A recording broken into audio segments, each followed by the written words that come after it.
Welcome. Here we go. Episode 6, I believe. Number 6, big 6. We're getting there and we're consistent. I feel like I looked at last week's one and I've started this thing where I do some sort of celebration at the start, and I was going to do this kind of thing. And I was like, why? And I do those random things I noticed randomly during the week. Like, I think it's missing the high five and the connectivity from even as far back as the basketball days, because footballers don't put their hands in, although we do in the dressing room. Secret. But yeah, I just felt the need there to like do something like, whoa, we're back. I've not got to the stage yet. I still do it on virtual meetings, or when I leave a virtual meeting and I wave. I'm like, I don't know why I do that, and I've never done that in the real life. No. But I'm going to start when I go back out into those kind of real world meetings. When I leave, I'm just going to wave. And then they'll wave and there'll just be this drifting wave. It's funny, isn't it? What's been happening in your world? Normal week ticking on. It's all right. I had quite a fun call today with I don't know what his title is, but works in professional sport. Can I be involved in helping him kind of put together the framework for how they select their next international head coaches, which was quite a good conversation. So that was quite fun. Just kind of prompt some thinking about doing things in a bit different way. So yeah, it was all right. It was quite good. Oh, that's exciting. It's nice, isn't it, to have, I mean, I always thought it was me, just, fingers in all the pies or 25 tabs open, different kind of behavioral trends. But I also find it nice to have that perspective. You know, we've experienced and talked a lot about in our work of visiting different environments, what you can learn from different people. And we do TED Talk Thursday here. And this morning we did one on the art of misdirection. So they had a guy who labeled himself as a pickpocket, who we had a conversation about. Like, obviously we linked it to attention, but it was just really interesting. I've seen that. That's cool, isn't it? But yeah, it's nice to try and find a different medium to connect with. But anyway, my initial point was, I find that once I got in here, I was so eager to connect and move and understand the processes in place and see what I could add to it, that I started to drift from things that were exciting. So they were on your Eisenhower's matrix. They probably weren't important and they weren't urgent, but they were probably important to me without recognizing, Entirely off topic, probably won't even get onto what we were going to talk about, but it did make me think then about how much do we do to support people, or not support people's the wrong word, to create something at work beyond work. So I'm thinking Ted Lasso, when they did the Backstreet Boys dance, right? So it was amazingly brilliant, because you had a group of footballers in the show, if you've not seen the show, learning a dance routine, which was just fun, engaging, connecting people in different ways, etc. And at the end, there was a performance, right? But then I link it back to, I think it was Graham Potter when he was over in Norway or Denmark, I think. And he had all of the footballers taking part and doing bits in like putting on a play for the local community and this kind of stuff. And I go, like, we come in, we do work, and then we go. Yeah. And often for half a day in some professional sports lives. Yeah. But why don't we keep people there and do other things that are non-work, that just foster some kind of just fun place that you want to hang out? Yeah. With other cool people. Well, the golden part of that is that it's still connecting. We're still getting into that cohesion in a social way that can have transfers and ripple effects. And it made me think, we did a Rainbow Laces contribution. So Sky Sports came over before Christmas and the comedian Rosie Jones came in. And I was going to do a bit with her separately. So we weren't expecting her to come into the room. And as usual, we have either a morning or afternoon slot where we just get together, right, for one of these. And so we're sitting there and we're doing pen sketches of each other. So they're in pairs and we're chatting and they pick the music. Sometimes I pick it, other times, depending on what we're doing. And we had Adele playing in the background while they were sketching each other and having a laugh. And Rosie comes in and all the crew. And we're just, going about our business. And she said, oh, I thought it was going to be a football environment and a session and lots of hard work and lots of sweat and move, move, move. And I said, like, if we don't slow down a little bit and look at the intentions for the day and connect with each other and look at each other and notice things, then those are going to be missed on the pitch. And we're just going on the same old way that things were done for a really long time. So it doesn't take up hours in the day, but I love, I'm on the same page. I love that idea of it's a nice place to come. It's an enjoyable, like how people speak about the Google or Twitter offices or Facebook offices. Now, I'm not saying we go around throwing beanbags everywhere and everything becomes away from performance, because we're not there yet, but there is still a massive impact on the connectivity and what we try to do. So yeah, I did bring in the Switch there before Christmas and we had a karaoke off, but that was a whole other story. But yeah, I think there's opportunities. Sometimes the sell here is, sometimes it's a green light, and then sometimes the sell is, it's for me really, can I connect it to something that the whole group can enjoy, as in like the whole performance support team and the coaching team. But yeah, why don't we? Yeah, just that thought of, right, we've finished by 1 o'clock today, but if you want to hang about, we've got some board games and we're just going to go and play some board games. Yeah.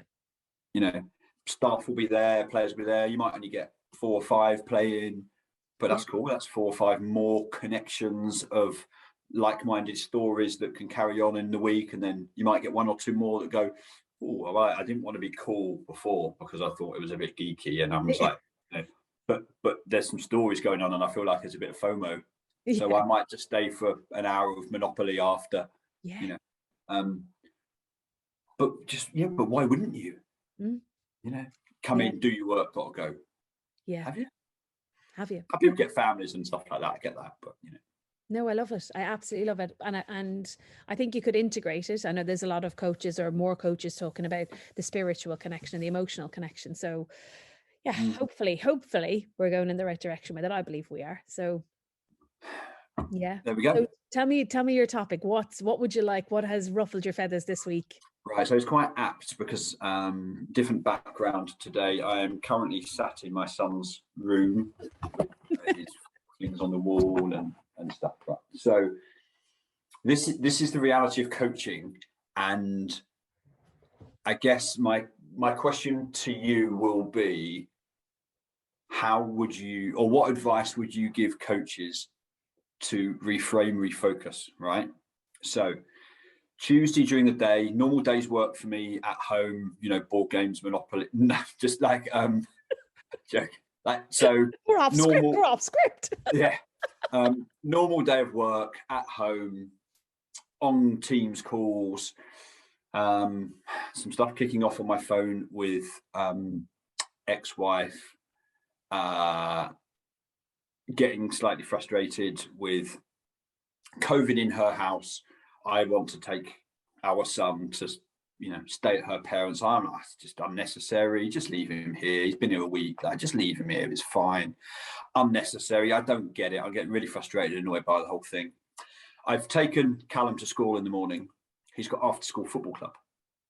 He's very excited. I want to take my goalkeeper gloves. Okay, fine. They have to come back. Yep, of course. But okay. Is it on the field? Yep. Okay, so you need your football boots. Okay. What if the field is really muddy? So I pack his trainers. Off he goes to school, blah, blah, blah. I pick him up, get home 5 past, 10 past 5, go through his bag. He's covered in mud. He wore his trainers on the football pitch rather than his football boots. He's left his water bottle at school and he's lost his goalkeeper gloves that were a Christmas present. Oh my God. Okay. So my level of frustration because of my daily stuff is here. He then, I am maxed out of frustration. I don't get angry, but I was really annoyed. I didn't call him what I wanted to call him. I didn't think that was appropriate. I was close. I was really close. But I was really annoyed. He was really upset because he's lost his goalkeeper gloves and he loves his goalkeeper gloves. Not worried about the water bottle. We've got a million water bottles in the house. I am literally at this point of bursting. My delightful sports psychologist wife then says to me as I'm about to head off to coaching, would you like a challenge for tonight? And I'm like, categorically not. This is not the time, right? I do not need this right now because you will tip me over the edge. And then I got the psychologist comment of, I know she won't watch this, I got the psychologist comment of, do you think some of your anger right now is from the frustration from Callum's mum? And I'm like, yeah, no shit. Right. Thanks very much. You're adding to it. Yeah, well done, psychologist. But now, right, we're 10 to 6. At 6 o'clock, because the pitch we play is 2 minutes away.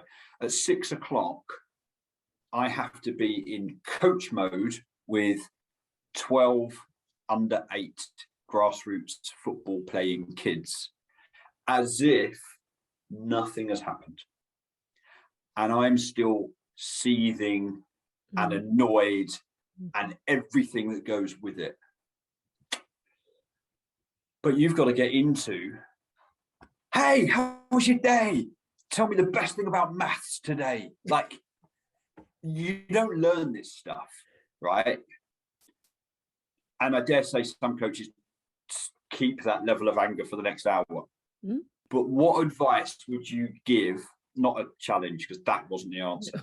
What advice, what help would you give to help coaches manage their moment, their state at that stage, to be able to change it, to get into coach mode? That's the backstory. Wow. I love it. I love this, right? Because I've seen it, I've witnessed it, and I've definitely had it. And we called it the white line when it was in the basketball court. Like, the question I have initially is around awareness. So is it, so you were able to go there and you were able to turn it on? So this kind of front stage, backstage, Goffman stuff. If you're able to go there, then you're aware of how you're feeling going there and the impact. We know that the impact that could have on the people who are arriving there, because they haven't caused the frustration. They could have had a bad day. You could be the only person calling their name and asking them how they're doing in a whole day. This could be the highlight of their week, etc., etc. What we're looking at is the people who are talking about, thinking about, are the people who don't realize. They don't realize that if they're down or high or low or angry, frustrated or whatever, how that is seeping in through the group and affecting, or the individuals, if, whatever sport you're working in. So really the question would be, how do you get to the point where you're aware of the impact? Do you have some kind of standard stuff that you do at the start? So irrespective of how you feel, that it's 6 o'clock, it's switch on time. These are the questions I ask. So I have a plan, a process, a goal in place, and I'm not letting the emotion affect that. I think it's easier said than done. And as you said so rightly, I've never heard something like this been done on a course, a formal qual, like which we all have experienced the day where you're going, oh, here I go now, have to have X amount of people in front of me, and whether a presentation or whatever, and you're coming on, you're like, oh, hi, and you go off and you're like, oh. And I think I do think it's fascinating. I mentioned Goffman there with the front stage and backstage, and for people who are interested, I think what we're looking at is how we behave when we're with people or when people are watching, and then how we behave when we're not with those people. And you have that moment maybe in transition, maybe you have someone in the car, you don't, but that's your moment, your traveling moment, your moving moment, or your option to press pause before you step in. So the invisible line, I said the white line for basketball, but I used to have the door, so I'd walk to the basketball hall, I used to have the door and the dressing rooms left and right, but I also used to say to myself, do what you need to do in those, but when you get over the white line, then that's the start. So you pick up a ball, you have a routine. I might shoot 20 yeah, like little layups or backboard shots or something easy, little mic on to just get my mind into it, touch the ball, feel it, walk, bounce. Or on some occasions as a coach, I would have a joke or I would have some sort of connectivity with somebody. But it's a fascinating topic. It really is. What happened? Tell me more about the story. Well, I probably, by luck more than planning to manage stuff, I have a fairly consistent start to the sessions, which is they're never all there on time. We often have a couple of older brothers messing about there as well. And there's often a dog. Don't want to go into that. But at the start, I just let the kids run about and play. You know, just go and whack balls in the goals, get the balls out, just like for the first 5 minutes, go off, run about, burn some energy, say hi, you know, just do whatever you want. And then when they come in, my first questions are always nothing to do with football. Okay. It's what's, you know, tell me the second best Christmas present you got. Like I don't want to know the first one. I want, what's your second best Christmas present? Love it. You know, tell me something at school that's made you smile this week. Yeah. Tell your mate, what is it? You know, so it's non-football in my non-coaching, and generally, I think whatever kind of state I think I'm in, as soon as you ask a 7-year-old those kind of things, they bring you back down to the real world pretty quick. Yeah, absolutely. Yeah. And so how does it change then for adults, do you think? Or does it? Or should we, when we talk about well-being and mental health, should you be should you be allowed to go to the session and be a little bit off? And would you share that with your players? Yeah, and that's a great question. I think I don't think there's anything wrong with being vulnerable and sharing how you're feeling. Because it helps people then not have to second guess what's going on. Oh, Jenny's a bit different today, or Nick's a bit different today. And they can kind of get it right from the start that they, you know, so quite often, like if I've been in Leeds and I drive back, you know, 270 miles to get to coaching, I'll say to them, I've just been sat in the car for 5 hours, you know, and they kind of go, right, he's going to be a bit tired. But yeah, maybe. Yeah. So that's really interesting. But it's a great point. You know, at rugby on Sunday morning with a group of under 8s as well, I had one of the kids, Hugo, he had quite big hair at the moment. And I went to him, I said, that barnet's getting a bit big. I said, you have to get that cut. And he went, he said, I can't, I'm growing it. I was like, oh, what are you growing it for? I mean, that's cool. He went, yeah, I need to have an eye patch, but it's not quite long enough yet. And he was growing his hair to make it into an eye patch. I'm like, Hugo, that's brilliant. Keep growing it. It's like so you get a moment of a 7-year-old kid growing their hair to create an eye patch out of it that very quickly, you know, erases. What happened today? Where's my frustration? He has an eye patch made out of his hair, you know, that's still on his head. Yeah. But I just think it's a really important point that coaches are able to just kind of reflect pre-session where they're at, and then make sure that they don't transfer their feelings onto the participants in front of them. Absolutely. So looking at, there's so many key things here, and I know we always find it hard to keep it in a really short space of time, but there's the thought around the loss of stuff. So the loss of the gloves and the water bottle, why that happened. I can only imagine the frustration, because there was obviously a warning and get your stuff together and that whole life lesson. He's a young little man. He's a young boy, he's not a little man. But what happened? What kind of, coach or teacher at school was moving him? No time, get your shoes on, get your run on, quickly, out you go, and all of that. No, we've no time, get your, or someone's looking at the gloves, then they're gone, and all these things are happening. So there's the understanding part of that once the frustration dies down. Then that if we continue the story and he goes to the session, then Callum's there going out to a session where a coach is really angry or cranky, and how that might have a ripple effect, and then the day is ruined. But on the flip side, when we're talking about everybody's well-being, no matter what the age group, could you have a bridging kind of conversation? Is, I'm having a tough day today. Is anyway, everyone okay? You know, like, I know you might not say it that way, but including it depending on the age, to go, oh, I'm telling you now, a string of things, life admin today has me just wound up.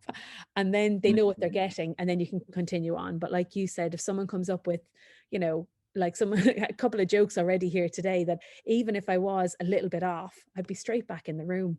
You know, there's always the benefit of probably being involved in a team sport is there's always one or two who are on it or cracking jokes or lifting the group. But I think understanding that people are arriving in a certain way, understanding that you have, as you said there, that moment, that pause moment, whether it is the invisible line or the door or whatever that you go through, or the moment in the car, on the train, if you walk there, that before you go through the gate, whatever, think about how you could impact, and take your deep breaths and have a think about your plans for the session or your goals. So Yeah, I actually think in hindsight, I should have told the under 8s how I was feeling. Okay. Because one of the things that we certainly need to do with younger children, and it changes as they get into kind of adolescent, is help them understand their emotions and what that might mean. It's not that my emotion is bad. I am feeling annoyed and upset. It's not that my emotion is bad. It's just that I have an emotion. Yeah. And being able to share that emotion is okay. In hindsight, I probably should have told them that, and then rather than try and act my way through it. Yeah. And like, I think, again, you know, that's really, really interesting for people to think about how you would do that, what you would say, and mindful again that if you have some children who are really sensitive to that or not familiar with it, that actually that could ripple through the session. But it's like probably a lot of things that we would try to do as coach and support them, that it'll take time, it'll take consistency and familiarity with the terms and the way of operating. Yeah, I love that. What a great topic. And maybe one of the kids might have even said, oh, yeah, I feel like that today because of something. And it opens up a different conversation. Yeah. Or if I could have said, has anybody else felt like this before? And, you know, how did you make sure that you stayed in the moment? Because that's what I need to do. You know, like, yeah, I mean, it could have sparked quite a lot of interesting conversations. Wow. Brilliant. I love it. Well, thanks for sharing that. Thanks for sharing that. You're welcome. At Coach Convo. Yeah, that's where we're at on Twitter. We will send some spoilers out. We love that little drip feed approach. What's going to happen this week? And coachconversation@gmail.com. That's where you'll find us. Drop us a line. Happy to share, or happy to hear your thoughts on the topic today. I think you could go a couple of hours, if not more, thinking and looking at this and the approach to it. So have a great week. Bye. Bye.